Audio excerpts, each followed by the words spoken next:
पाकला में लिखा है कि सब ने गुनाह किया और खुदा के जलाल से मैनू विच गुनाह दे जमया मेरी माई।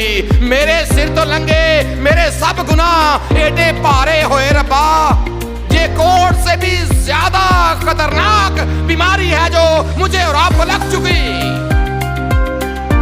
जो गुनाह आपकी जिंदगी में मुमकिन है, झूठ का कोढ़ हमारी जिंदगी में पाया जाता, मुमकिन है बुतपरस्ती का कोढ़ हमारी जिंदगी में पाया जाता है, मुमकिन है हरामकारी का कोढ़ हमारी जिंदगी में पाया जाता है, मुमकिन है नशेबाजी का कोढ़ हमारी जिंदगी में पाया जाता है, मुमकिन है लालच का कोढ़ हमारी जिंदगी में पाया जाता है, मुमकिन है चोरी का कोढ़ हमारी जिंदगी में पाया जाता है, मुमकिन है लड़ाई झगड़े का कोढ़ हमारी जिंदगी में पाया जाता है, मुमकिन है पार्टी बाजी का कोढ़ हमारी जिंदगी में पाया जाता है,